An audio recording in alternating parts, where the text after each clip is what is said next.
Hello everyone, आज हम लोग कैपेसिटर के वो न्यूमेरिकल्स डिस्कस करेंगे जिसमें व्हीटस्टोन ब्रिज प्रिंसिपल जो है वो यूज़ होता है। ठीक है, तो देखिए इस तरह के न्यूमेरिकल्स में क्या होता है, अक्सर आपको क्या दिया होता है इस तरह के न्यूमेरिकल्स में। सपोज करो ये कहाँ पे यूज़ होने हैं। अगर आपके पास इस तरह का एक सर्किट है, ठीक है, इस तरह का आपके पास एक सर्किट है। अब इस सर्किट को अगर सॉल्व करना है आपको तो बड़ा इजीली सॉल्व कर पाएंगे। क्या है इसको, ये C1 आ गया, ये C2 आ गया, ये C3 आ गया, ये C4 आ गया। ठीक है, if you have to find the effective capacitance between A and B you can find it very easily. How? C1 and C2 series में है, ठीक है, इनको सॉल्व करेंगे एक इफेक्टिव कैपेसिटेंस मिलेगी। C3 C4 सीरीज में इनको सॉल्व करेंगे इफेक्टिव कैपेसिटेंस मिलेगी। तो जो हम दोनों के आंसर होंगे उनको पैरेलल कॉम्बिनेशन में जो हम ज्वाइन कर लेंगे और हमारे पास आंसर आ जाएगा, है ना। बट अगर यहाँ पर हमारे पास एक और कैपेसिटर जुड़ जाए, एक कैपेसिटर इस तरह से हमारे पास और जुड़ जाए तो दिक्कत आना शुरू हो जाती है ना। अब नहीं हमें पता चलेगा कि कौन सा सीरीज में कौन सा पैरेलल में है। तो व्हीटस्टोन ब्रिज प्रिंसिपल जो होता है वो इन तरह के सर्किट को सॉल्व करने में हमारी काफ़ी हेल्प करता है। ठीक है, व्हीटस्टोन ब्रिज प्रिंसिपल जो है वो इस तरह के सर्किट को सॉल्व करने में काफ़ी ज़्यादा हमारी हेल्प करता है। ये प्रिंसिपल ये कहता है कि अगर आपके पास इस तरह का कोई सर्किट हो और उस सर्किट में अगर आपका ये जो कैपेसिटेंस C1 और C3 अगर इसकी रेशो C2 और C4 के बराबर आ जाए, ठीक है, if C1 upon C2 C1 upon C3 is equal to C2 upon C4, then आप क्या कह सकते हो, ये कह सकते हो कि ये जो कैपेसिटर है ना, ये जो कैपेसिटर लगा हुआ है, ठीक है, इस कैपेसिटर के जो अक्रॉस जो पोटेंशियल है वो क्या हो जाता है, वो सेम होता है। ठीक है, व्हीटस्टोन ब्रिज प्रिंसिपल ये कहता है अगर इन दोनों कैपेसिटर्स की रेशो इन दोनों कैपेसिटर की रेशो के बराबर आएगी तो ये जो कैपेसिटर होता है, ठीक है, ये जो कैपेसिटर होता है इस कैपेसिटर के अक्रॉस पोटेंशियल जो है वो सेम हो जाता है। इसके अक्रॉस जो पोटेंशियल सेम हो जाता है। अगर पोटेंशियल सेम है तो इस कैपेसिटर को लगाया या नहीं लगाया कोई हमें इसका यूज़ ही नहीं होगा, है ना। अगर यहाँ पे अगर पोटेंशियल डिफरेंस ही नहीं है इस कैपेसिटर के अराउंड तो इस कैपेसिटर का तो कोई यूज़ ही नहीं है। समझ रहे हो मेरी बात? इस कैपेसिटर के अराउंड अगर पोटेंशियल डिफरेंस नहीं है तो इस कैपेसिटर का कोई यूज़ नहीं है। अगर इसके क्रॉस पोटेंशियल सेम आता है तो हम लोग इस कैपेसिटर को क्या कर सकते हैं, यहाँ से निगलेक्ट भी कर सकते हैं। आई मेरी बात समझ में? If C1 upon C3 is equal to C2 upon C4 then the potential across this capacitor, इस कैपेसिटर के अक्रॉस जो पोटेंशियल है वो सेम हो जाएगा और ऐसा होने पर हम इस कैपेसिटर को यहाँ से निगलेक्ट भी कर सकते हैं। अगर इसको हम यहाँ पे निगलेक्ट कर दें तब तो बड़ा इजीली सॉल्व हो जाएगा ये, है ना। क्यों? अब देखो सीरीज़ में, ये दोनों सीरीज़ में, इसको सॉल्व करेंगे हमारे पास क्या आ जाएगा। सपोज करो इस तरह से इन दोनों को कॉम्बिनेशन को सॉल्व किया, मान लो C' आया, ठीक है, इस कॉम्बिनेशन को सॉल्व किया, मान लो C" आ गया। अब क्या ये दोनों के दोनों पैरेलल में है तो बड़ा इजीली हम लोग क्या कर सकते हैं, सर्किट को सॉल्व कर सकते हैं। पैरेलल में है तो क्या आ जाएगा, C' प्लस C', ये हमारे पास फाइनल आंसर आ जाएगा, है ना। तो इस तरह से हमारे पास क्या हो सकता है, ये सर्किट बड़ा इजीली सॉल्व हो जाता है अगर हम लोग क्या करें, अगर हम लोग व्हीटस्टोन ब्रिज प्रिंसिपल का यूज़ करें। क्लियर? समझ आया यहाँ तक? ठीक है, चलिए इससे रिलेटेड अब हम लोग क्या करते हैं, कुछ न्यूमेरिकल्स डिस्कस करते हैं। चलिए पहला क्वेश्चन हम लोग डिस्कस करते हैं। अगर आपको सर्किट दिया हो, सपोज करो कुछ इस तरह का, यहाँ पर हमारे पास क्या हो, दो कैपेसिटर लगे हों, ठीक है, और यहाँ पर दो कैपेसिटर और यहाँ पर हमारे पास एक कैपेसिटर इस तरह से लगा हो। ठीक, मान लो कि ये मेरे पास है 1 माइक्रो फैरेड का, ये आ गया 2 माइक्रो फैरेड का, ये आ गया मेरे पास 3 माइक्रो फैरेड का, ये आ गया 6 माइक्रो फैरेड का। ठीक है, आपने पहचानना है कि यहाँ पर कौन सा रूल हमारा लगना है और उस हिसाब से आपने जो है न्यूमेरिकल को टैकल करना है। ठीक है, ये आ गया आपका पॉइंट A, ये आपका पॉइंट B। क्वेश्चन में ये लिखा होगा कि find the effective capacitance. Question क्या होगा? क्वेश्चन होगा find the effective capacitance across A and B। ठीक है, क्वेश्चन इस तरह का होगा। अब आपको देखो पहचानना है कि ये किस तरह का क्वेश्चन है। आप लोग समझ रहे हो यहाँ पर कि क्या ये दो कैपेसिटर जो है वो इन दोनों कैपेसिटर की जो रेशो है वो इन दोनों कैपेसिटर की रेशो के बराबर आ रही है। इसका मतलब ये कौन सा न्यूमेरिकल है, ये व्हीटस्टोन ब्रिज प्रॉब्लम के बेस पर न्यूमेरिकल है। तो आपको क्या करना है, अगर इन दोनों की रेशो बराबर है तो इस कैपेसिटर को हम लोग क्या कर सकते हैं, इग्नोर कर सकते हैं, है ना। We can ignore this capacitor. Then next इसका जब सोल्यूशन हम लोग करेंगे तो इस सर्किट का अगली हमारे पास जो डायग्राम बनेगी वो क्या बनेगी, इसको हम लोग इग्नोर कर दें। अगर इसको हम लोग इग्नोर कर दें तो हमारे पास ये आ जाएगा 1 वाला, ये आ जाएगा 3, ये आ जाएगा 2 और ये आ जाएगा 6 माइक्रोफेरेड, है ना। 1 3 2 6 माइक्रोफेरेड, ये पॉइंट ए, ये पॉइंट बी। अब देखो ये 1 और 3 कैसे लगे हुए हैं, सीरीज़ में लगे हुए हैं, है ना। कैसे लगे हुए हैं, सीरीज़ में लगे हुए हैं। तो आप क्या करो, आप लोग देखो ये 1 और 3 कैसे हैं, ये 1 और 3 सीरीज़ में है। अगर ये सीरीज़ में है तो, और ये भी सीरीज़ में है, तो इनको सॉल्व करो, इसको भी सॉल्व करो। इसको सॉल्व करके हमारे पास इफेक्टिव कैपेसिटेंस कितनी आ जाएगी, इसको सॉल्व करेंगे तो इफेक्टिव कैपेसिटेंस आ जाएगी। क्या फार्मूला होता है, देखो इफेक्टिव कैपेसिटेंस का फार्मूला होता है सीरीज़ में C1 into C2, C1 plus C2।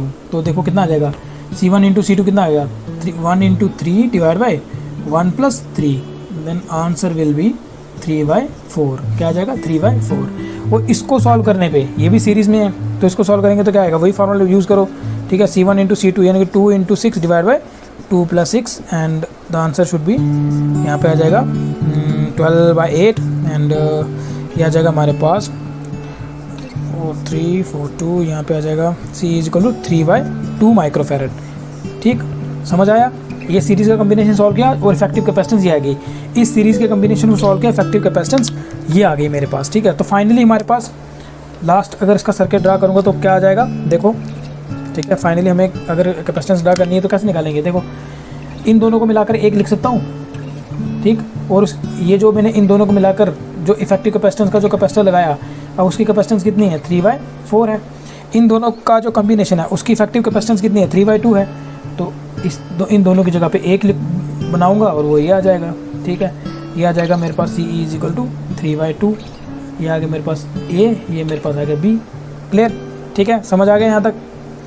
अब क्या करना है आपको, अब जैसे इसको सॉल्व करना है, इसको सॉल्व करना है तो क्या, ये क्या है, पैरेलल कॉम्बिनेशन है। तो पैरेलल कॉम्बिनेशन में, ठीक है, पैरेलल कॉम्बिनेशन में कैसे सॉल्व करते हैं, देखो पैरेलल कॉम्बिनेशन आपको याद होना चाहिए। पैरेलल कॉम्बिनेशन में क्या होता है, C1 प्लस C2, ठीक है। सिंपली हम लोग ऐड करते हैं, तो इन दोनों का कॉम्बिनेशन का जो हमारे पास आंसर आएगा, क्या आ जाएगा हमारे पास, वो आ जाएगा टोटल इफेक्टिव कैपेसिटेंस जो आएगी, चलो उसको CP से डेजिग्नेट कर लेते हैं, कितना आ जाएगा, 3/4 plus 3/2, then it will be CP is equal to, ये आ जाएगा मेरे पास 6 12 8, ठीक है।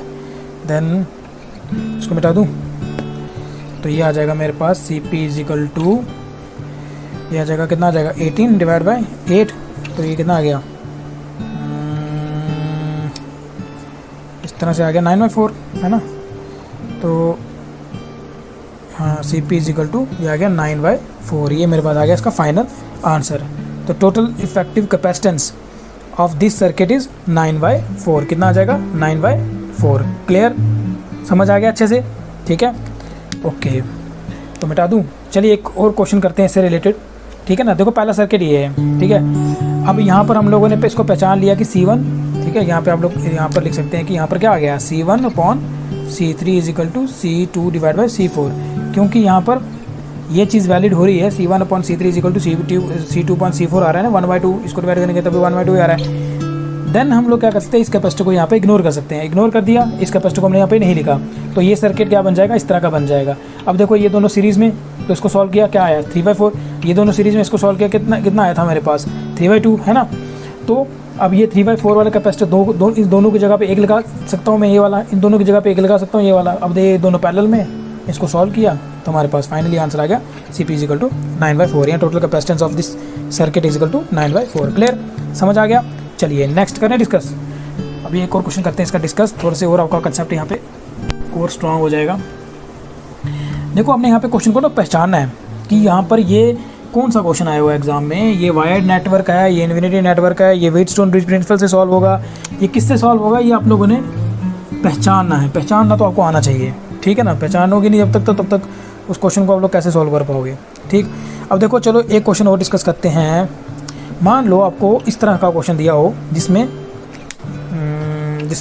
सपोज करो इस तरह से 3 कैपेसिटर इस तरह से लगे हुए हैं, ठीक है। मान लो इस तरह से 3 कैपेसिटर लगे हुए हैं। अभी तो सॉल्व करना बड़ा इजी है, क्या 3 कैपेसिटर है, सीरीज़ में है, एकदम से आप इसका आंसर निकाल लोगे, है ना। और मान लो इनकी तीनों की कैपेसिटेंस C और C है। अभी तक तो बड़ा हलवा क्वेश्चन है, बड़ा इजी है, अभी तक तो कोई टेंशन ही नहीं है।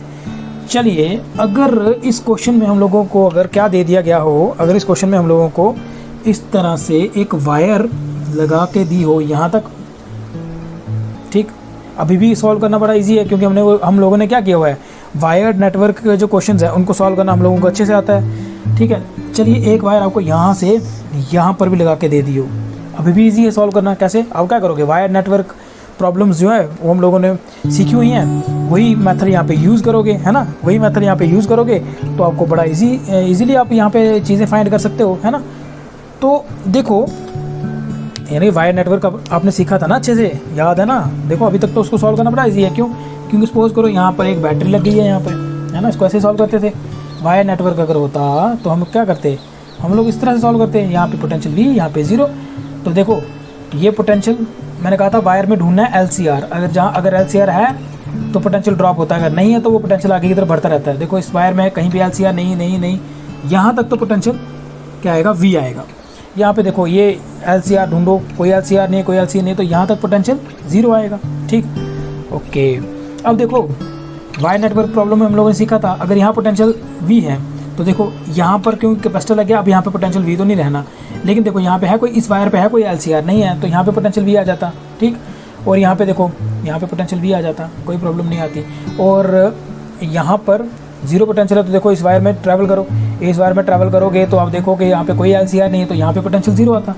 तो बड़े इजीली आप लोग सॉल्व करवाते हैं, क्योंकि अब आपको पता चल चुका है कि ये तीनों कैपेसिटर के अक्रॉस क्या क्या पोटेंशियल है। ये कैपेसिटर V और 0 के पोटेंशियल के बीच में, ये V और 0, ये V और 0, यानी कि ये कैपेसिटर तीनों के तीनों कैसे हैं, पैरेलल में, है ना। क्योंकि पैरेलल कम्बिनेशन में क्या होता है, पोटेंशियल अक्रॉस द कैपेसिटर क्या रहता है, सेम रहता है। देखो ना, इस कैपेसिटर के अक्रॉस पोटेंशियल सेम, इस कैपेसिटर के अक्रॉस पोटेंशियल सेम, इस कैपेसिटर के अक्रॉस पोटेंशियल सेम, सब में वही है V0 V0 V0। तो इसका मतलब ये तीनों के तीनों कैपेसिटर कैसे हैं, पैरेलल में हैं। हमें कैसे दिख रहे थे ऐसे सीरीज में, बट कैसे हैं ये, पैरेलल में। ये तो था वायर नेटवर्क कनेक्शन को कैसे सॉल्व करते हैं, थोड़ा सा मैंने आपको वहाँ पे रिवाइज भी करवा दिया। अब देखो अगर इसी क्वेश्चन में एक और काम कर दिया होता, अगर इसी क्वेश्चन में सपोज करो यहाँ पे एक कैपेसिटर लगा दिया और यहाँ पर एक कैपेसिटर लगा दिया, अब बताओ अब क्या हम लोग इस टेक्निक, इस ट्रिक को यूज़ कर सकते हैं? नहीं कर सकते हैं। क्यों नहीं कर सकते भाई, बताओ कहाँ करेंगे। देखो यह V LCR ढूंढो, यहाँ पे तो आ गया LCR में से C आ गया, तो ये पोटेंशियल V तो यहाँ पे नहीं आएगा, ठीक है ना, नहीं आएगा ना।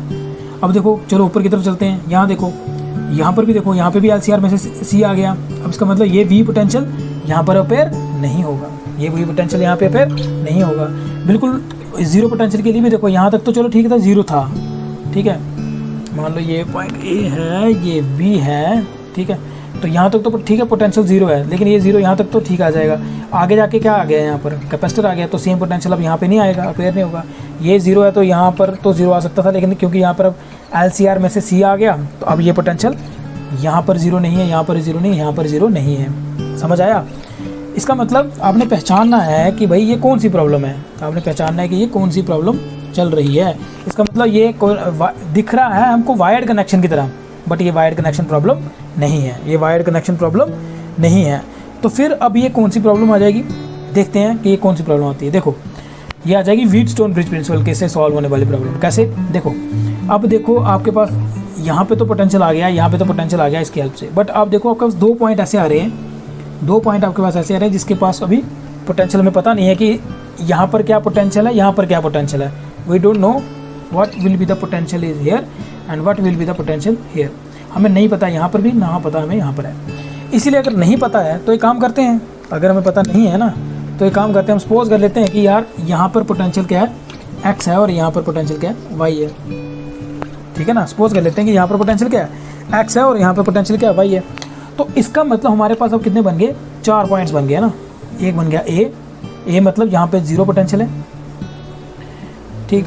एक बन गया मेरे पास B मतलब जहाँ पर क्या है, नहीं A के पास कितना V पोटेंशियल है, A बस B। तो एक पॉइंट मेरे पास बन गया B जहाँ पर पोटेंशियल मेरे पास कितना है, 0 है। एक मेरे पास X पॉइंट बन गया, है ना। एक मेरे पास क्या बन गया, एक पॉइंट ये वाला बन गया जहाँ पे पोटेंशियल मान लो X है। एक पॉइंट मेरा ये बन गया, यहाँ पे पोटेंशियल मेरे पास Y है, ठीक है। देखो एक है पॉइंट जहाँ पर V पोटेंशियल है, ऐसे रखो। एक पॉइंट यहाँ पे 0 पोटेंशियल है, एक पॉइंट है जहाँ पर X पोटेंशियल है, एक पॉइंट यहाँ पर क्या Y पोटेंशियल है।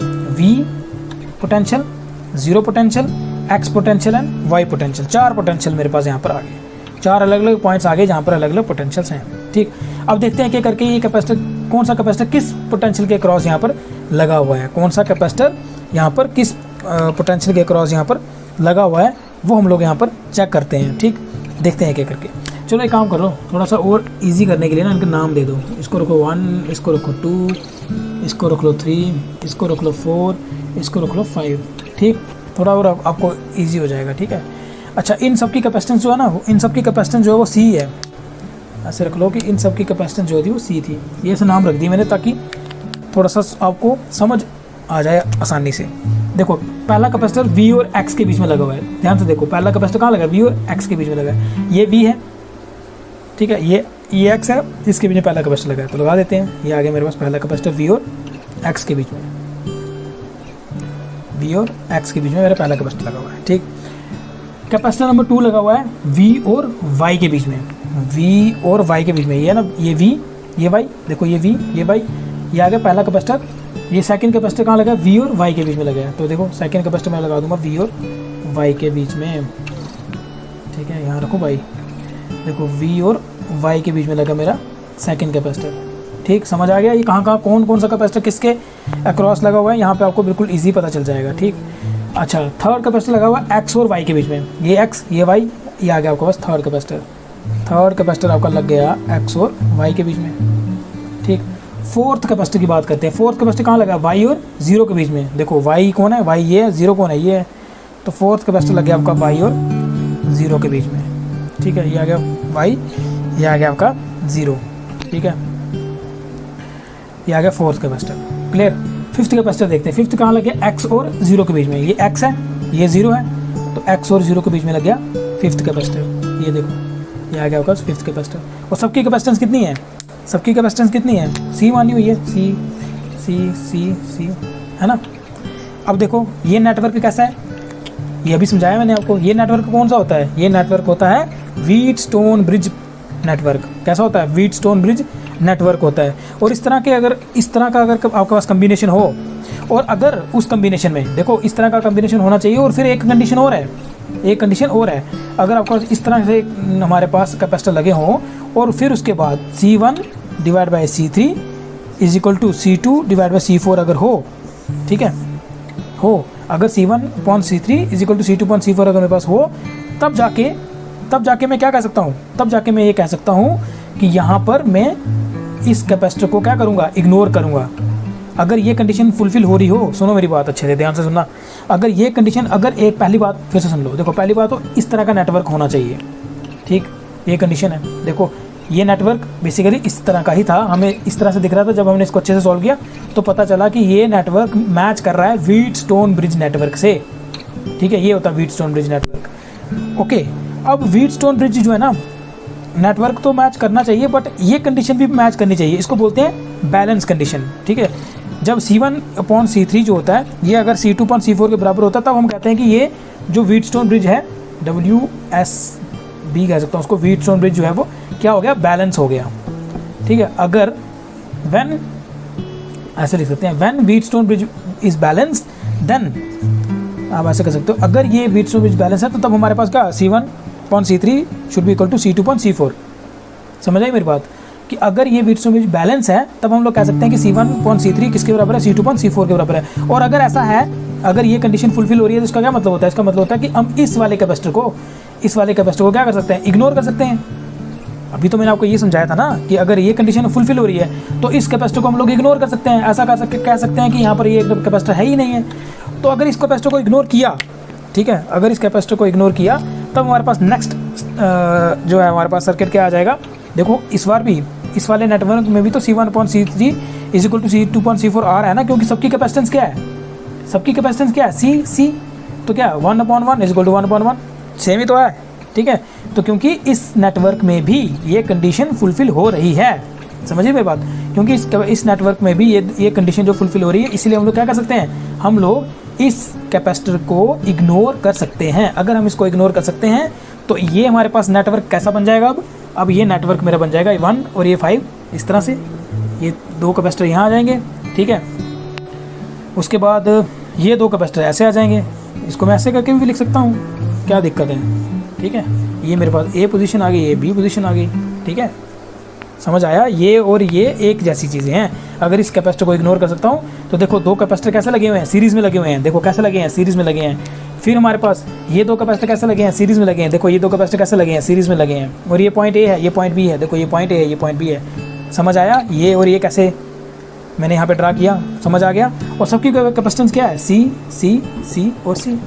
अब आपको क्या करना है, अब आपको इस सर्किट को सॉल्व करना है। बताओ, ये दोनों सीरीज़ में हैं, ये दोनों सीरीज़ में हैं। अभी हम लोगों ने ये सीखा, तो इसकी इफेक्टिव कैपेसिटेंस क्या आएगी? फार्मूला क्या होता है इफेक्टिव कैपेसिटेंस का? C1 into C2 divide by C1 plus C2। तो इसका क्या आंसर आ जाएगा मेरे पास? इसका आंसर आ जाएगा C² डिवाइड बाई 2C और ये आ जाएगा C/2, है ना। यानी कि इन दोनों कैपेसिटर्स को मिलाकर हमारे पास एक कैपेसिटर हम लोग यहाँ पर ड्रा कर सकते हैं और उस एक कैपेसिटर की कैपेसिटेंस होगी C/2।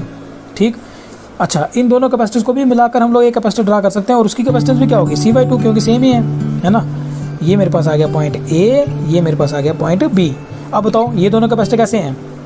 देखो ये दोनों कैपेसिटर कैसे हैं? अब ये दोनों कैपेसिटर तो पैरेलल में हैं। ये दोनों कैपेसिटर कैसे हैं? पैरेलल में। और पैरेलल कॉम्बिनेशन में हमारे पास क्या आंसर आता है, क्या उसका फार्मूला होता है? CP = C1 + C2। जस्ट आपको इनको ऐड करना होता है। तो फिर टोटल कैपेसिटेंस जो आएगी वो किसके बराबर आएगी? C1 की वैल्यू क्या है यहाँ पे, C/2। C2 की वैल्यू क्या है यहाँ पे, C/2। What should be the answer? It is C। Total capacitance अगर मैं यहाँ पे चलो उसको CP से डेजिग्नेट करता हूँ तो टोटल कैपेसिटेंस कितनी आ गई? वो आ गई C। तो इसका फाइनली आंसर हमारे पास क्या है? C। तो इस पूरे सर्किट की टोटल कैपेसिटेंस कितनी है? C है। समझ आई? क्लियर आ गया? अच्छे से समझ आ गया बात? अब देखो अच्छे से समझ आ गई ना। चलो जी, नेक्स्ट करें डिस्कस। ठीक है, अभी एक और नेटवर्क मैं यहाँ पे आपको ड्रा करके दूंगा। तो एक काम करना, आप वीडियो को पॉज करना, वीडियो को पॉज करके पहले खुद ट्राई करना। ठीक, अगर आप सॉल्व नहीं कर पाते हो ना, फिर आप इस वीडियो को आगे चला लेना। ठीक है, एक और क्वेश्चन करते हैं। मान लो अगर आपको इस तरह का नेटवर्क दिया हो जिसमें क्या किया हो, मान लो इस तरह से नेटवर्क दिया हो कि चलो तो चलिए देखिए, अगर आपको इस तरह से क्वेश्चन दे दिया हो तो इसको कैसे सॉल्व करेंगे? देखो आपको पहचानना है कि ये क्वेश्चन किस कैटेगरी में आता है। क्या ये वायर्ड कनेक्शन नेटवर्क है या इन्फिनिटी नेटवर्क है या व्हीटस्टोन ब्रिज प्रॉब्लम है? कौन सी प्रॉब्लम है ये आपको यहाँ पर देखनी होगी। ठीक है, तो देखो इन्फिनिटी नेटवर्क तो ये नहीं है, सामने दिखता है ना। वायर्ड कनेक्शन भी ये नहीं है। अब ये आता है व्हीटस्टोन ब्रिज प्रिंसिपल का, हम यहाँ पे यूज़ कर सकते हैं कि नहीं कर सकते हैं, उस चीज़ को हम यहाँ पर देख लेते हैं। मान लीजिए ये पॉइंट ए है और ये बी है, यहाँ इसके क्रॉस हम लोगों ने क्या कर दिया, अक्सर हम लोग यहाँ पे बैटरी लगा देते हैं। चलो लगा देते हैं, तो यहाँ पे क्या आएगा V, यहाँ पे 0।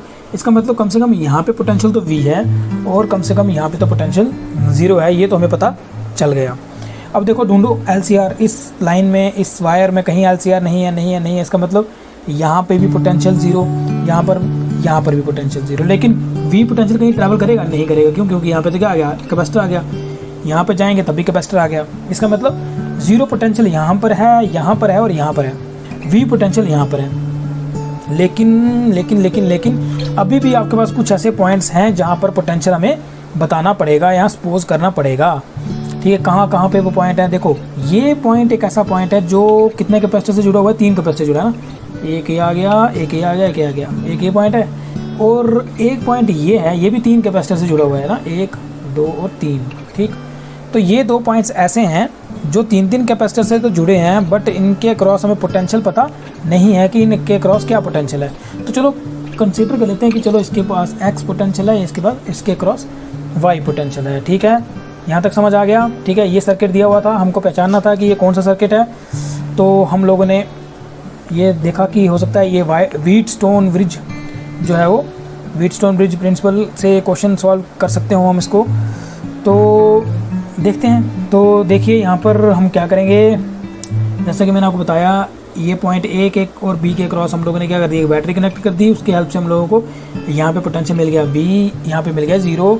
फिर मैंने क्या किया, क्योंकि देखो हम क्या ढूंढते हैं, उस वायर में LCR ढूंढते हैं। अगर LCR आए तो वहीं पे स्टॉप कर देते हैं, अगर LCR नहीं आए तो वो पोटेंशियल आगे तक जा सकता है। तो देखो इस वायर में यहाँ पे कोई LCR नहीं था, इसलिए यहाँ पे भी 0 पोटेंशियल लिख सकता हूँ, यहाँ पे भी लिख सकता हूँ, यहाँ पे भी लिख सकता हूँ।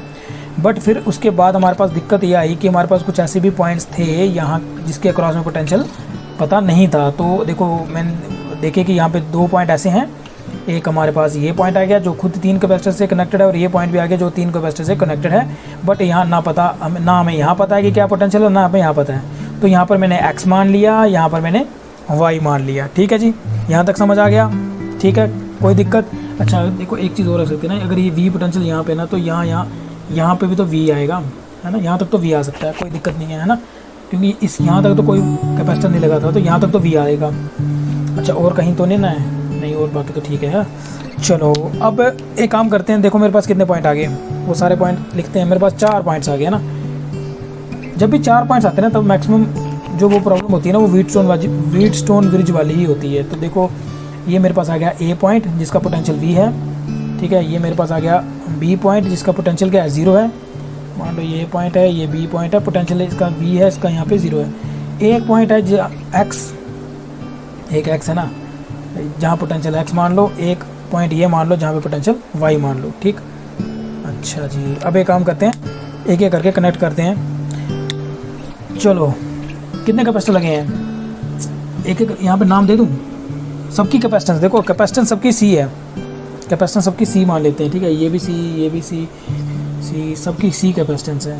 चलो कैपेसिटेंस तो चलो सबकी सी मान लेते हैं, लेकिन इन कैपेसिटर का नाम रख देते हैं। देखो नाम रखने से क्या होता है ना, थोड़ा सा यहाँ पे जब यहाँ पे मैं कनेक्ट करता हूँ ना, तो आपको समझना बड़ा इजी हो जाता है। ठीक है, ये मान लो 1 है, ये मान लो 2 है, ये मान लो 3rd कैपेसिटर है, ये मान लो 4 है, ये मान लो 5 है, ये मान लो 6th कैपेसिटर है। तो अब एक एक करके इन 6 के 6 कैपेसिटर को हम लोग यहाँ पर कनेक्ट करने वाले हैं। चलो फर्स्ट कैपेसिटर की बात करते हैं। फर्स्ट कैपेसिटर जिसकी कैपेसिटेंस सी है, फर्स्ट कैपेसिटर जिसकी कैपेसिटेंस सी है, वो किसके क्रॉस कनेक्टेड है, वी।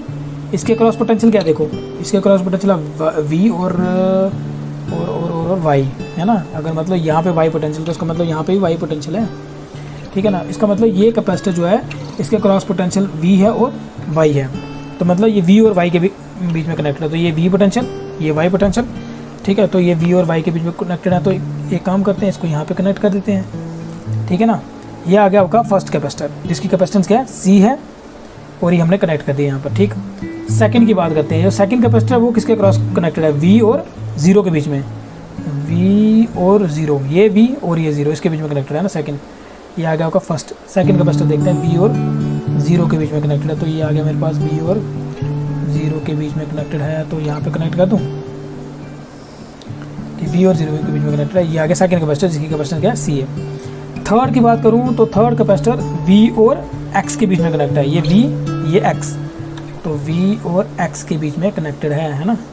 ये आ गया मेरे पास थर्ड कैपेसिटर, यहाँ पे बना दो एक्स, तो ये आ गया मेरे पास थर्ड कैपेसिटर, ठीक है, जिसकी कैपेसिटेंस कितनी सी है। अब करते हैं बात फोर्थ की। फोर्थ है एक्स और 0 के बीच में कनेक्टेड है, ये एक्स और ये 0, तो मतलब फोर्थ जो है वो यहाँ पर कनेक्टेड है ना। ये आ गया मेरे पास फोर्थ कैपेसिटर जिसकी कैपेसिटेंस कितनी है, सी है।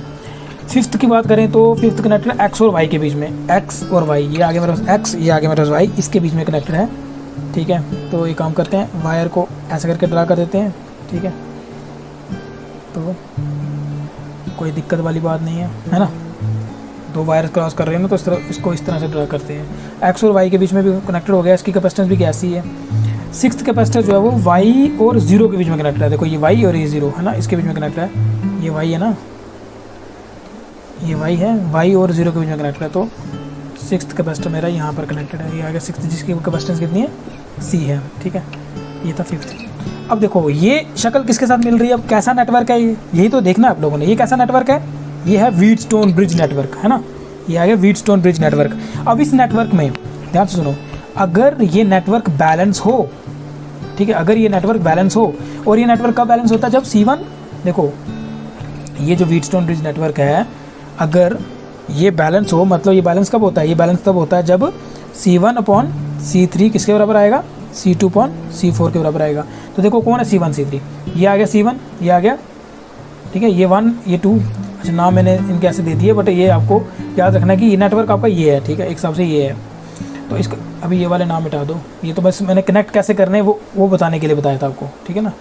ये नेटवर्क में कनेक्ट कैसे करने थे एक करके, वो बताने के लिए मैंने ये नाम रखे हुए थे, ठीक है। तो इनको मिटा दो एकदम से यहाँ पर, क्योंकि अब सेम नाम रखोगे ना ये वाले, तो आप कंफ्यूज हो जाओगे, ठीक है। अब देखो ये, अब देखो इस नेटवर्क को, ठीक है।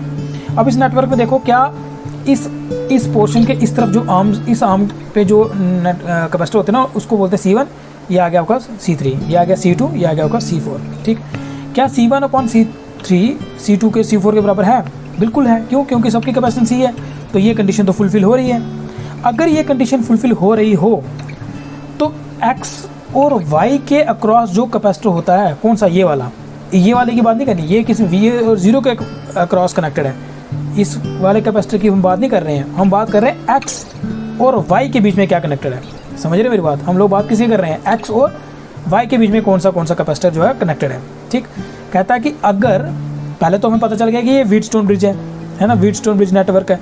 अब इस नेटवर्क में अगर C1/C3 C2/C4 के बराबर अगर हो, ठीक है, यानी कि ये दो कैपेसिटर की रेशियो इन दोनों कैपेसिटर की रेशियो के बराबर हो, तो जो कैपेसिटर आपने x और y के बीच में कनेक्ट किया होता है, जो कैपेसिटर आपने x और y के बीच में कनेक्ट किया होता है, यानी कि ये वाला जो कैपेसिटर है, इसको हम लोग क्या कर सकते हैं, इग्नोर कर सकते हैं। क्या कर सकते हैं, इग्नोर कर सकते हैं। समझ आई मेरी बात। आप लोग ऐसे कह सकते हो, लिख सकते हो, as this Wheatstone bridge network is balanced, क्योंकि ये बैलेंस्ड है, देयरफॉर, क्योंकि ये जो व्हीटस्टोन ब्रिज बैलेंस है, इसीलिए C1/C3 किसके बराबर है, C2/C4 है। अगर ऐसा है, we can neglect this capacitor, we can neglect this one capacitor, ये वाला नहीं, ये वाला क्यों नहीं कर सकते नेग्लेक्ट, क्योंकि ये V और 0 के बीच में कनेक्टेड है। हमने नेग्लेक्ट करना होता है x और y के बीच में जो कैपेसिटर जो है कनेक्टेड होता है, तो x और y के बीच में तो ये वाला कनेक्टेड है, तो इसको इग्नोर करो, बाकी जो है उसको लिख दो। अब देखो बाकी कौन सा सर्किट है, देखो एक पॉइंट A है, चलो ये पॉइंट A मान लिया मैंने, और एक पॉइंट B है, चलो ये पॉइंट B मान लिया मैंने। अब देखो A और B के बीच में, देखो A और B में आप देखो ये जो दो कैपेसिटर है ये सीरीज़ में कनेक्टेड है ना, ये देखो ये सीरीज़ नेटवर्क है ना, तो इनको क्या मैं ऐसे नहीं ड्रा कर सकता, ये देखो है ना, ये दोनों तो सीरीज़ में कनेक्टेड है, कर दिए, क्योंकि अब ये कैपेसिटर तो हमने इग्नोर कर देना है, इग्नोर कर दिए तो ये सीरीज़ में कनेक्टेड आगे दोनों, ये दो कैपेसिटर मैंने यहाँ ड्रा कर दिए। क्लियर, समझ आ गया। अब इन दो कैपेसिटर की बात करो, ये देखो ये दोनों भी सीरीज़ में है, तो चलो जी इन दोनों को भी कनेक्ट कर देते हैं। लेकिन इस बार क्या है ना, इस बार एक और कैपेसिटर है, कौन सा, ये वाला, ये कैपेसिटर भी कनेक्टेड है, ये और बी के बीच में इस तरह से कनेक्टेड है ना, इस कैपेसिटर की बात भी तो करनी है इस बार। तो ये ए और ये पॉइंट बी और इस ए बी के बीच में एक कैपेसिटर ये भी कनेक्टेड है, तो कर दो इसको भी कनेक्ट, क्या दिक्कत है, कोई दिक्कत नहीं है। अब समझ आए ये कम्प्लेक्स स्ट्रक्चर कैसे, कम्प्लेक्स नेटवर्क कैसे सिंपल नेटवर्क में कन्वर्ट हो गया, समझ आ गया ना, कैसे ये कम्प्लेक्स नेटवर्क सिंपल नेटवर्क में कन्वर्ट कर दिया हम लोगों ने। पहले तो हमने पहचानना है कि ये क्वेश्चन कौन सा है ना, वो कैसे पहचानोगे आप लोग, जैसे V और 0 पोटेंशियल दोगे, जब आप देखोगे कि वो सारे के सारा पोटेंशियल हर एक कैपेसिटर के क्रॉस में नहीं आया, तो आप कुछ सपोज भी करोगे, तो जब आप सपोज करोगे तो अगर आपके पास 4 पॉइंट बन जाते हैं, ठीक है, जैसे A B X और Y 4 अगर आपके पास पोटेंशियल पॉइंट बन जाते हैं, तो आप लोग क्या करोगे, मैक्सिमम चांसेस होते हैं कि वो व्हीटस्टोन ब्रिज प्रिंसिपल की प्रॉब्लम ही है। क्लियर, तो फिर उसके बाद आपने क्या करना है, इन कैपेसिटर को इस तरह से अरेंज करना है, ठीक है, वो मैंने आपको सिखा दिया, वो इस तरह से अरेंज कैसे करते हैं। After that if this condition is fulfilled, C1/C3 अगर ये वाली कंडीशन फुलफिल हो रही है, तो x और y के बीच में जो कैपेसिटर लगा ना उसको निगलेक्ट कर दो, छोड़ो उसको, निगलेक्ट करो। फिर इस सर्किट को सिंपल फॉर्म में लिखो, ये B पॉइंट देखो, ये दोनों सीरीज़ में लगा दिए, ये दोनों सीरीज़ में लगा दिए, ये एक और लगा हुआ है A और B के बीच में लगा दिया। अब आपने क्या करना है, अब तो बड़ा सिंपल हो गया, जस्ट सॉल्व करो। ये दोनों कैसे हैं भाई, सबकी कैपेसिटेंस C है, ठीक है, ये दोनों कैसे हैं, सीरीज़ में है, तो इसकी इफेक्टिव कैपेसिटेंस क्या आएगी, C/2, बड़ी बार कर लिया हम लोगों ने। ये दोनों सीरीज़ में, इसकी इफेक्टिव कैपेसिटेंस क्या आएगी, C/2, कौन सा फार्मूला है, C=C1 × C2 divide by C1 + C2, है ना, बहुत बार कर लिया अब हम लोगों ने, आपको ऐसे ही याद हो जाना चाहिए। तो इसकी इफेक्टिव कैपेसिटेंस C/2 आ गई, इसकी इफेक्टिव कैपेसिटेंस C/2 आ गई, ये C है। तो इसके बाद क्या सर्किट आएगा, इसके बाद आ जाएगा ये वाला, है ना, ये देखो, ये देखो, ठीक है, क्या है C/2, इसकी कैपेसिटेंस कितनी, C, इसकी कितनी है C/2, ये पॉइंट A, ये पॉइंट B। अब तीनों के तीनों कैसे हैं, पैरेलल में है ना, देखो तीनों के तीनों कैसे आए, ये कैपेसिटर, ये कैपेसिटर, ये कैपेसिटर, तीनों के तीनों पैरेलल में है। तो पैरेलल में इफेक्टिव कैपेसिटेंस क्या होती है, C/2 + C + C/2। जस्ट इसको आपने क्या करना है, सॉल्व करना है। C/2 क्या है, C + C कितना आ गया, ये ट्वाइस C। तो इसका टोटल आंसर क्या आया, ट्वाइस C, ठीक है, क्या आंसर आया इसका, ट्वाइस C। तो ये आ गया आपके पास total effective capacitance of this network. तो इस तरह का कम्प्लेक्स अगर आपके पास नेटवर्क आएगा तो मैक्सिमम चांसेस हैं कि वो व्हीटस्टोन ब्रिज प्रिंसिपल से ही सॉल्व किया जाएगा। तो आप लोगों ने सबसे पहले, जैसे मैंने आपको बता दिया, आपने A और B पॉइंट पे A V और 0 पोटेंशियल आपने रखना है, और फिर वो पोटेंशियल आपने जिस तरह से मैंने आपको डिस्ट्रीब्यूट करना बताया हुआ है, इस तरह से आप उसको करते जाइए, ठीक है। जिन जिन पॉइंट्स पे नहीं है पोटेंशियल वहाँ पे कुछ सपोज कर लीजिए, और अगर 2 पॉइंट्स आते हैं ठीक है, और इस तरह का नेटवर्क बनता है, तो वो कौन सा होता है, वो व्हीटस्टोन ब्रिज नेटवर्क होता है। और अगर ये कंडीशन फुलफिल होती है तो आप इस वाले नेटवर्क में ये जो एक्स और वाई के बीच में जो कैपेसिटर है उसको इग्नोर करो, फिर सर्किट को सिंपलर फॉर्म में लिखते जाओ और बड़ा इजीली आपके पास फिर आंसर आ जाएगा। क्लियर, समझ आ गया? ठीक है, तो देखो इस तरह से आपको व्हीटस्टोन ब्रिज नेटवर्क पे भी प्रॉब्लम्स आपको पूछी जा सकती हैं। क्लियर, चलो मैक्सिमम ये बोर्ड में तो काफ़ी कम पूछते हैं इस तरह के कम्प्लेक्स स्ट्रक्चर्स, लेकिन ये है कि अगर आपको आप नीट या जेई की अगर आप प्रिपरेशन कर रहे हो तो वहाँ पे काफ़ी ज़्यादा चांसेस है कि आपको इस तरह का क्वेश्चन जो है वो पूछा जाएगा। क्लियर, चलिए अब हम डिस्कस करते हैं टाइप 4, ये लास्ट टाइप है। मैक्सिमम इसी तरह के क्वेश्चन, इन्हीं 4 टाइप्स में से कोई एक टाइप के क्वेश्चन आपको देखने को मिल सकते हैं एग्जाम में। तो ये टाइप 4 के क्वेश्चन क्या हैं कि इनको हम लोग कह सकते हैं पैरेलल प्लेट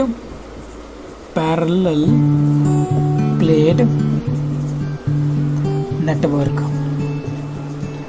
ठीक है, पैरेलल प्लेट प्रॉब्लम्स कहते हैं या पैरेलल प्लेट नेटवर्क कहते हैं। ठीक है, अब इस तरह के क्वेश्चन में क्या पूछा जाएगा ना, इस तरह के क्वेश्चन में ना आपको पैरेलल प्लेट्स दी होंगी। बड़ा सिंपल से क्वेश्चन होते हैं, ये कोई ज़्यादा टफ नहीं है। देखो सपोज करो इस तरह से आपको 3 या 4 भी दी सकते हैं, 5, 6 जितनी मर्जी दी हो। अभी मैं आपको जब सिखाऊंगा, ठीक है, 1-2 क्वेश्चन हम इसका डिस्कस करेंगे तो आपको पता चल जाएगा कि कितना इजीली हम लोग इनको सॉल्व कर सकते हैं। सपोज करो आपको इस तरह से 4 प्लेट्स दी हैं, ठीक है, 3 नहीं चलो 4 दी हुई हैं, ठीक है, और इन 4 प्लेट्स में 2 प्लेट्स जो है ना, सपोज कर लो वो 2 प्लेट्स जो वो सेम पोटेंशियल पे हैं। कैसे, चलो इन 2 प्लेट्स को ना एक वायर से हम लोगों ने कनेक्ट कर दिया। ठीक, इन दोनों प्लेट्स को हम लोगों ने एक वायर से कनेक्ट कर दिया, और अगर इस वायर का पोटेंशियल, अगर इस प्लेट का पोटेंशियल x मान लेते हैं तो इसका भी पोटेंशियल कितना आएगा, x आएगा, क्योंकि ये दोनों आपस में कनेक्टेड हैं। ठीक, अब इसने क्या किया होता है बहुत बार, ये जो प्लेट्स होती है ना, ये 2 प्लेट्स, सपोज करो ये 2 प्लेट्स जो है ना वो कैसे कनेक्ट की हुई हैं, ये दोनों प्लेट्स जो हैं वो मान लो एक बैटरी से कनेक्टेड हैं। ठीक है, ये दोनों प्लेट्स जो है वो एक बैटरी से कनेक्टेड हैं। ठीक है, अगर बैटरी से कनेक्टेड है तो, ठीक है, बैटरी से कनेक्टेड तो इसका पोटेंशियल मान लो V है, इस प्लेट का पोटेंशियल क्या आ जाएगा, ये नहीं ये वाला, इसका पोटेंशियल क्या आएगा, 0 आ जाएगा। ठीक है, ये 2 प्लेट्स कैसी हैं, ये दोनों प्लेट्स जो है वो एक बैटरी से कनेक्टेड हैं, तो अगर इसका पोटेंशियल V है तो इसका पोटेंशियल 0 आ जाएगा। समझ आई बात? आपको क्वेश्चन में 3-4 चीज़ें बताई गई होंगी, बोला गया होगा कि यार इन प्लेट्स का एरिया जो है वो सेम है और इनके बीच का जो डिस्टेंस है वो सब में डी डिस्टेंस है। सपोज करो ये तीनों प्लेट जो है वो डी डिस्टेंस से सेपरेटेड हैं। ठीक है, ये तीनों प्लेट जो है वो डी डिस्टेंस से सेपरेटेड हैं और इन तीनों प्लेट्स का जो एरिया वो सेम है। क्लियर? ठीक है, वहाँ पे दे रखा होगा पूरा क्वेश्चन में कि the area of these plates is the same and the distance between these 2 plates is D and these 2 plates, in plates का चलो नाम भी रख दो, ABCD करके दिया होगा। These 2 plates are connected with the wire, so the potential in the first plate and the third plate is same, and the plate second and plate fourth are connected with the battery, so the potential on the plate second will be B and the potential on the plate fourth will be the 0. ठीक, एक लंबा सा question दिया होगा, ठीक है, उसका crux मैं आपको यहाँ पे बता देता हूँ। तो इस तरह से आपको अगर क्वेश्चन में दे रखा है ना, तो आप लोगों ने क्या करना है, बड़ा इजीली, बहुत ईजी वे में आप उसको सॉल्व कर सकते हो। ठीक, देखो आपने क्या करना है, यहाँ पर कितने पॉइंट हैं, देखो एक पॉइंट है जहाँ पे पोटेंशियल, कितने पोटेंशियल है यहाँ पे, एक V, एक 0, एक x, है ना, 3 ही पॉइंट है हमारे पास जहाँ पे। एक चलो एक पॉइंट A मान लेते हैं, चलो इसको हम लोगों ने ना A मान लिया, इस पॉइंट को हम लोगों ने B मान लिया। ठीक, तो पॉइंट A जो है ना, वहाँ पे पोटेंशियल कितना V, पॉइंट B पे पोटेंशियल कितना है हमारे पास, 0 है। ठीक, चलो ये पॉइंट A मान लिया जहाँ पर पोटेंशियल कितना है हमारे पास, V। ये पॉइंट B मान लिया जहाँ पे पोटेंशियल कितना हमारे पास, 0। ठीक, अब देखो एक और पॉइंट है, लेकिन कौन सा, x। ठीक है, 3 तरह के पोटेंशियल है ना, एक V पोटेंशियल है, एक पॉइंट है जहाँ पे पोटेंशियल V है, एक पॉइंट है जहाँ पे पोटेंशियल 0 है, और एक पॉइंट है जहाँ पे पोटेंशियल हमारे पास x है। तो अब देखो आपने क्या करना है, टेक्निक वही हमारे पास, आप लोगों ने क्या करना है, एक एक करके देखते जाने कि A और V और x में कितने कैपेसिटर जुड़े हुए हैं, x और 0 पोटेंशियल में कितने कैपेसिटर जुड़े हुए हैं, या V और 0 पोटेंशियल के क्रॉस कितने कैपेसिटर जो है वो जुड़े हुए हैं, बस वही उसी का पता करना है। बाकी आप लोग ये क्वेश्चन बहुत इजी वे में सॉल्व कर पाओगे। देखो यहाँ पर आप ये देखो, ये दो प्लेट्स मिलकर एक कैपेसिटर बनेगा ना। तो देखो ये इस कैपेसिटर की अगर बात करूँ तो ये मेरे पास x पोटेंशियल है, यहाँ पे पोटेंशियल कितना V, यानी कि V और x में एक कैपेसिटर हमारे पास जुड़ा हुआ है, यानी V और x के बीच में एक कैपेसिटर हमारे पास है। ठीक, अच्छा, और हमारे पास देखो ये मेरे पास V है और ये मेरे पास x है, V और x के बीच में एक और कैपेसिटर बना हुआ है ना, ये देखो V पोटेंशियल यहाँ पे क्या है पोटेंशियल V, यहाँ पे पोटेंशियल X है, तो यहाँ इसका मतलब V और X के बीच में एक और कैपेसिटर हमारा जुड़ा हुआ है, बन रहा है। तो यहाँ पे भी मैंने क्या किया, V और X में एक और कैपेसिटर बना दिया। अब देखो, अब क्या है मेरे पास X और 0 है ना, यहाँ पे X पोटेंशियल, यहाँ पे 0 पोटेंशियल, X और 0 पोटेंशियल के बीच में भी एक कैपेसिटर है, ये X ये 0 है ना, ये X पोटेंशियल ये 0 पोटेंशियल, और X और 0 के बीच में भी एक कैपेसिटर मेरे पास है। ठीक, 3 ही बनते हैं, है कोई चौथा? आप सोचोगे चलो V और 0 के बीच में भी देखते हैं। देखो V और 0 के बीच में तो नहीं है ना कोई भी, है ना, V और 0 के बीच में तो एक प्लेट और आ रही है मेरे पास, एक और प्लेट आ रही है, तो फिर ये कैपेसिटर कैसे हो सकता है? नहीं हो सकता है ना। कैपेसिटर के लिए सिर्फ 2 पैरेलल प्लेट चाहिए, तो 2 पैरेलल प्लेट्स यहाँ पे बन रही है मेरे पास। तो ये है X और V के बीच में, X और V के बीच में ये 2 पैरेलल प्लेट्स बन रही हैं। ये किसके बीच में थी? ये V और X के बीच में ही थी, तो ये V और X के बीच में ही थी, तो ये पैरेलल आ गया। अब 2 पैरेलल प्लेट्स यहाँ पे बन रही है मेरे पास, ये कौन सा है? X और 0 के बीच में, तो X और 0 के बीच में, तो इसका मतलब 3 ही कैपेसिटर यहाँ पर हमारे पास बन रहे हैं। कितने कैपेसिटर बन रहे हैं? 3 बन रहे हैं। और वो 3 बेसिकली कैसे कनेक्टेड है? इस तरह से कनेक्टेड है, 2 पैरेलल में और एक इस तरह से सीरीज़ में आ रहा है आपको बस। ठीक है, तो कैसे सॉल्व करेंगे इसको? बड़ा सिंपल वे है ना। सबकी कैपेसिटेंस अगर मान लो यहाँ पर मेरे पास इसकी कैपेसिटेंस अगर C है, इसकी भी C है और इसकी भी C है, तो देखो क्या आ जाएगा। तो इन दोनों को सॉल्व करो, ये पैरेलल कम्बिनेशन में सॉल्व करेंगे तो क्या आ जाएगा? इन दोनों की जो इफेक्टिव कैपेसिटेंस आएगी वो क्या आएगी? ऐसे ड्रा करूँ मैं इसको, ये आएगा 2C, यहाँ पे क्या आएगा? C, ये पॉइंट A, ये पॉइंट मान लो B। अब ये क्या आ गया? इसकी C। अब ये कैसे है? सीरीज़ में है, और सीरीज़ कम्बिनेशन में अगर हमने को सॉल्व करना हो तो कैसे करते हैं? सीरीज़ कम्बिनेशन में करना हो तो हमारे पास क्या आ जाएगा? इफेक्टिव कैपेसिटेंस क्या आएगी? देखो अब ये सीरीज़ कम्बिनेशन है ना, देखो ये पहले सुन लो, पहले ये पैरेलल कम्बिनेशन था, पैरेलल कम्बिनेशन में C1 + C2 होता है ना, सिंपल, Cp = C1 + C2, ये C और ये C, तो कितना आ गया? 2C। अब इसकी जगह पे मैंने ये कैपेसिटर ड्रा कर दिया, ये वाला कैपेसिटर एज इट इज़ लिख दिया। अब A और B के बीच में 2 कैपेसिटर लगे हुए हैं और वो दोनों कैपेसिटर सीरीज़ में हैं। अब सीरीज़ कम्बिनेशन में इफेक्टिव कैपेसिटेंस कैसे मिलेगी मुझे? ठीक है, याद है आपको कैसे मिलती है? C1 × C2 divide by C1 + C2। यहाँ पे C1 कौन है? 2C, तो क्या आएगा? 2C × C divide by 2C + C। Then effective capacitance कितनी आ जाएगी? ये आ जाएगा मेरे पास 2C² डिवाइड बाई 3C। तो यहाँ पर आ जाएगा ये C और square cancel, then effective capacitance will be 2/3C। कितना आ जाएगा? 2/3C। क्लियर, समझ आ गया अच्छे से? ठीक है, क्या आ गया इसका फाइनल? इसका आंसर आ गया C टोटल इफेक्टिव कैपेसिटेंस कितनी आ गई? 2/3C। ठीक, और क्योंकि ये पैरेलल प्लेट कैपेसिटर है यहाँ पर, और क्योंकि अगर यहाँ पर सोचो, अगर यहाँ पे ना क्वेश्चन में कभी कभी वो उसने दिया होता है कि एरिया दिया होता है इनका ना, if A is the area between of these plates and D is the distance between these plates. ठीक है, सुन लो फिर से, अगर क्वेश्चन में उसने एरिया की बात भी की हो, डिस्टेंस की बात भी की हो, तो हम लोग यहाँ पे क्योंकि पैरेलल प्लेट्स की जो कैपेसिटेंस होती है वो किसके बराबर होती है? याद है फार्मूला कितना था? ε0A/d होता है ना।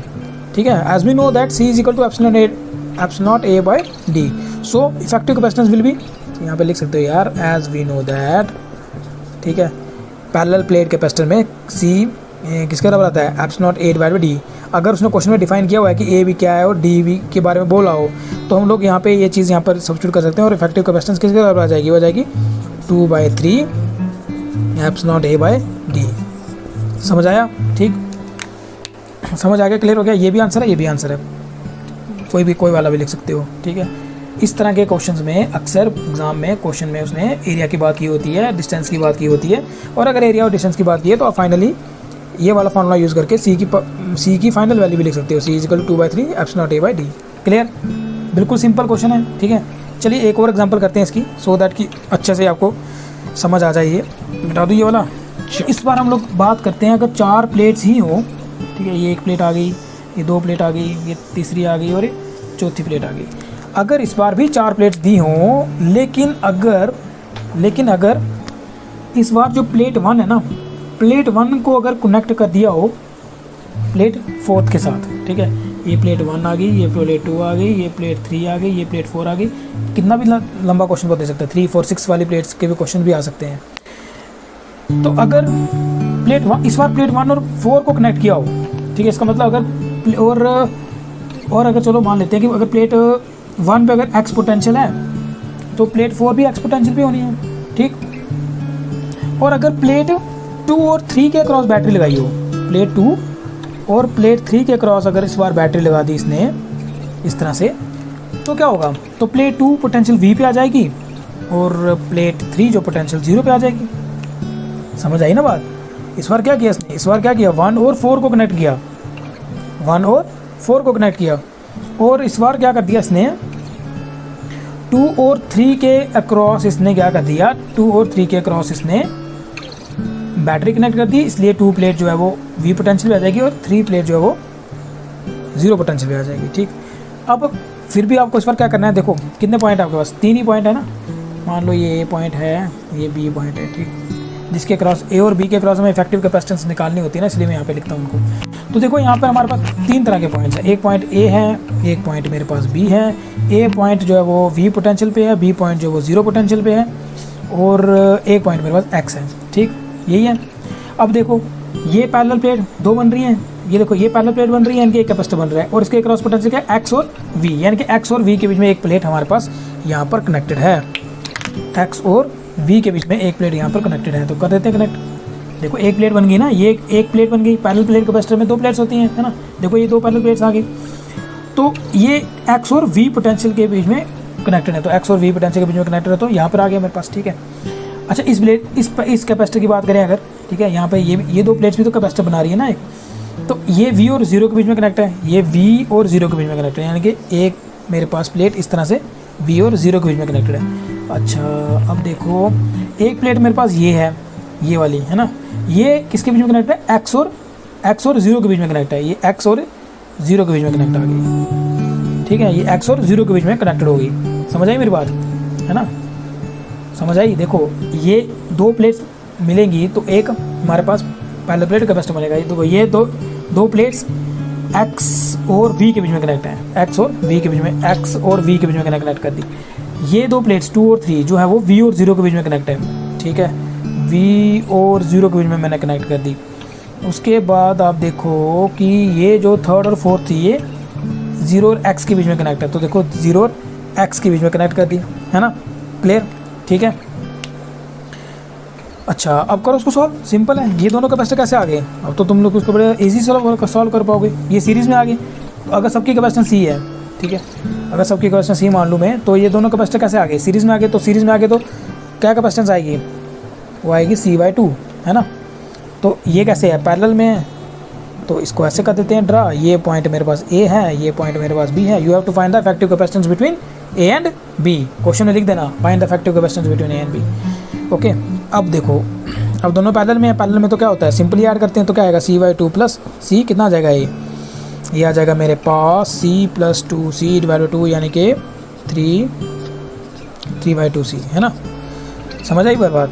तो ये मेरे पास आ गया 3/2C, हमारे पास यहाँ पे फाइनली आंसर आ गया हमारे पास। और फिर मैं आपको बता देता हूँ यहाँ पर, ठीक, ये तो हमारे पास फाइनली आंसर आ गया, लेकिन फिर मैं आपको बता देता हूँ, अगर आपको एग्जाम में उसने बताया हो कि इन दोनों प्लेट्स के बीच में डिस्टेंस अगर D है, ठीक है, इसके बीच में भी डिस्टेंस अगर D है, इसके बीच में, देखो मैं आपको टेक्निक बता रहा हूँ कि इन तरह के क्वेश्चन को कैसे सॉल्व करते हैं। ठीक है, तो ये 2 क्वेश्चन अगर आपको अच्छे से समझ आ चुके हैं तो आप NCERT की बुक लीजिए, वहाँ पे पैरेलल प्लेट नेटवर्क के जो क्वेश्चन हैं आप उनको सॉल्व करिए।